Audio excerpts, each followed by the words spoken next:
ডমকলে। আজকে এই মুহূর্তে আমরা আছি ডমকলে আমাদের সন্তু বিশ্বাসের বাড়িতে। এখানে জাতি ধর্ম বর্ণ নির্বিশেষে পুরোহিত মশাই আছেন, সমাজসেবীরা আছেন, এখানে বিশিষ্ট ব্যক্তিরা আছে, ইমাম সাহেবরা আছেন।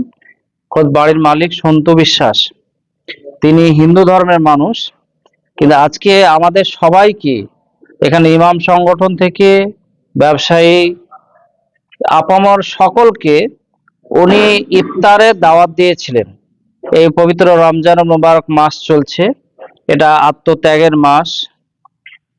ফলে আমরা জাতি ধর্ম বর্ণ নির্বিশেষে সকলের জন্য এই যে দোয়া হলো, সেই দোয়াতে আমরা বিশ্ব শান্তি কামনা, কল্যাণ কামনা করলাম। এই ধরনের আমরা জানতে পারলাম যে সন্তুদা প্রতি বছর উদ্যোগ নেয় এবং ডমকল থেকে বা মুর্শিদাবাদ যে সম্প্রীতির পীঠস্থান ডমকলে আজকে আরেকটা মেসেজ যাচ্ছে। রমজান মাসে পবিত্র দিনে ভালো একটা মেসেজ যাচ্ছে বর্তমান ভারতের যে অসহিষ্ণুতা ভারত, সেই জায়গা থেকে।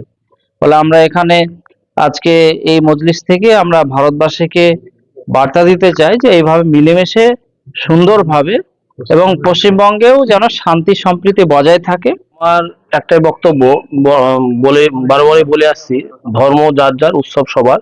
আমরা ডোমকল তথা মুর্শিদাবাদবাসী বরাবরই আমরা হিন্দু মুসলিম ভাই ভাই এভাবেই বড় হয়ে এসেছি। এইভাবেই আমরা সম্প্রীতি বার্তা ছড়াতে যাই, যাতে আমাদের মধ্যে কোনো রকম বিভেদ নেই, আমরা মিলেমিশে এইভাবেই থাকবো। সেখানে আমার ইমাম সাহেবরা আছে, আমার এলাকার সমাজসেবীরা আছে, আমার পুরোহিত সাহেব আছে, আমাদের দাদারা আছে, সবাইকে নিয়ে আমরা এভাবে চলতে চাই। চারিদিকে আপনারা কোনো রকম, মানুষকে একটাই বলবো, কোনো রকম খারাপ ধর্ম নিয়ে কোনো ব্যাপারে আপনারা কান দেবেন না। আমরা এইভাবেই সম্প্রীতি ভাবে ডোমকল, মুর্শিদাবাদ, পশ্চিমবঙ্গ তথা ভারতবর্ষে এইভাবে চলতে চাই।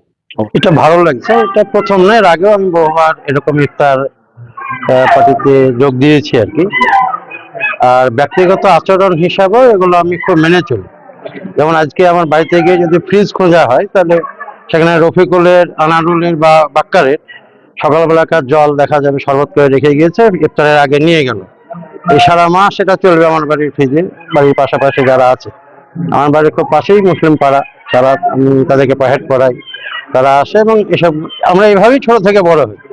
এবং ঠাকুর মশাই হিসাবে যখন আমি পুজো করে যাই বিকেল বেলায়, তখন মাস্টারমশাই সলেমান বিশ্বাস বা রহেদ ভাই বাগডাঙ্গানিরা আমার এই ফল নেয়, যে এই কই ফল দিয়ে যাও, ইফতার করবো। আসলে এইভাবেই ছোট থেকে দেখছি, এইভাবেই বড় হচ্ছি। আগামী দিনটাও যাতে এইভাবে যাই, এটাই সবারই কাছে প্রার্থনা।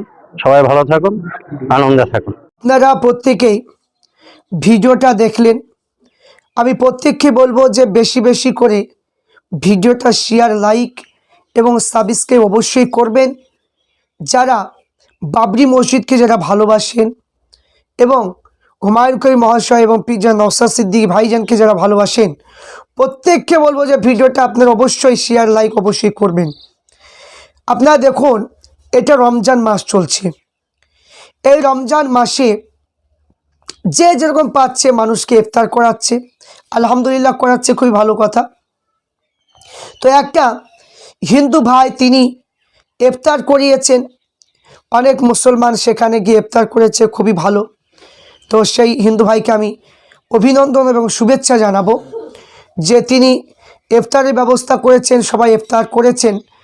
এতে মানে কি খুবই আমরা খুশি, যেহেতু ইফতার করিয়েছেন। তো এখানে মানুষ ইফতার করাতেই পারে, এটা কোনো অসুবিধা নেই। ইফতার করাচ্ছে ঠিকই কথা, অসুবিধা কিছু নেই।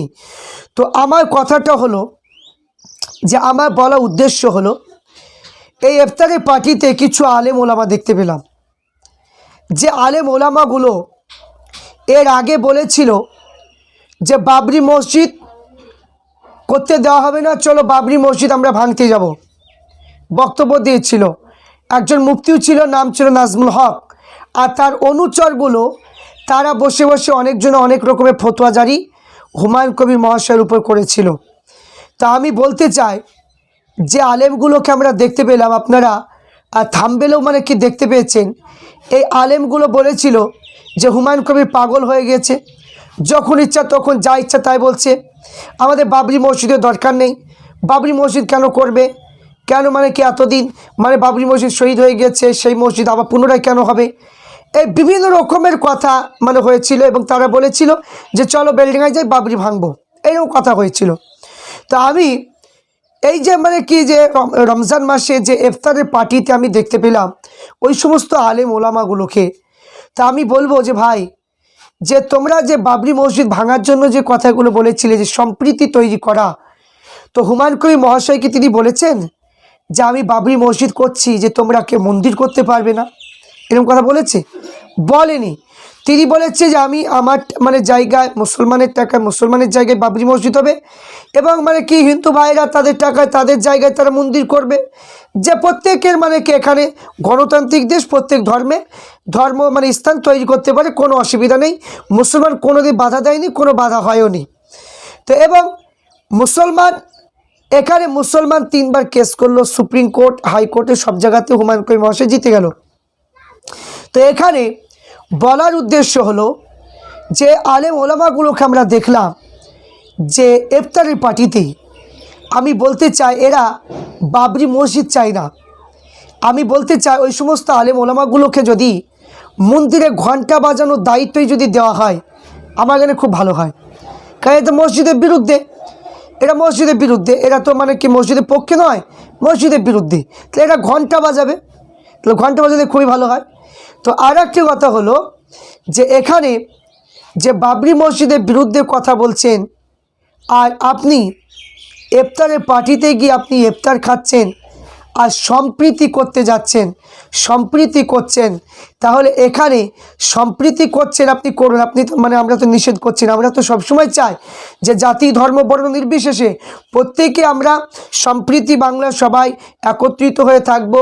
মানে কি মুসলমানের বিপদ হলে হিন্দু ভাই এসে পাশে দাঁড়াবে, হিন্দু ভাই বিপদ হলে মুসলমান পাশে দাঁড়াবে, এটাই নিয়ম। কিন্তু আমরা অনেক জায়গায় দেখছি যে অনেক হিন্দু ভাই মানে রোজা রাখছে, অনেকে ইফতার করাচ্ছে, অনেকে মানে মুসলমান হিন্দু ভাই মরে গেলে তারা রোজা অবস্থায় মানে কি শ্মশানে নিয়ে যাচ্ছে। এই যে একটা ভালোবাসা, আমরা এটা মানে সবসময় আমরা চাই, আমরা কোনো দ্বন্দ্ব চাই না। তো আমার বলার উদ্দেশ্য হলো যে আলেম ওলামাগুলো, এই আলেম ওলামা দেখে উদ্দেশ্য করে বলা হচ্ছে আমার। তো এই উদ্দেশ্যটা হলো যে এরা বাবরি মসজিদের বিরুদ্ধে কথা বলছিল, আর আজকে ইফতারের পার্টিতে গিয়ে আর ইফতার খেয়ে আর সম্প্রীতি দেখাচ্ছে। তো আমি বলবো যে এখানে আপনার যদি অতই যদি সম্প্রীতি যদি মানে দেখাতে চান, তাহলে এখানে বাবরি মসজিদ, বাবরের নামটা বাদ দিতে যে বলছেন, এই বাবরের নামটা কি অশুদ্ধ? তিনি কি কোনো অমুসলিম ছিলেন, না তিনি খ্রিস্টান ছিলেন, না কি ছিলেন? কেন মানে কি নামটা মানে দিলে অসুবিধা? তাহলে আপনারা এইরকম করে মানে কি ইফতার খেয়ে বেড়াবেন, আর এরকম করে আপনারা মানে কি যে মানে হুমায়ুন কবিরের বিরুদ্ধে কথা বলবেন। আপনারা বলছেন আমরা রাজনীতি করব, আমরা মানে হুমায়ুন কবিরকে হারাবো। তো এইগুলো কোনোদিন আপনাদের মুখে মানায় না, আপনাদের মুখে মানায় না। কারণ এখন জনসাধারণ এরা সবাই বুঝতে পেরেছে যে এখন আলেম ওলামাগুলো, এই এক শ্রেণী কিছু আলেম ওলামা এরা বেরিয়েছে, এরা মানে কিছু দলের সঙ্গে যুক্ত হয়ে এরা সবসময় মানে কি হুমায়ুনের বিরুদ্ধে, নওশাদ ভাইয়ের বিরুদ্ধে কথা বলছে, ফতোয়া দিচ্ছে। তাই জনসাধারণ সবাই বুঝতে পেরে এখন আলেম ওলামাদের কাছ থেকে মুখ ফিরিয়ে নিচ্ছে। প্রত্যেক সমাজের সাধারণ মানুষের কাছে আমরা শুনতে পাচ্ছি। তাই এখানে বলবো যে দেখুন, আপনার চিনে রাখুন যারা বাবরি মসজিদের বিরুদ্ধে বলছে, দেখুন ইফতার খাচ্ছে, দেখুন ইফতার খেয়ে বেড়াচ্ছে।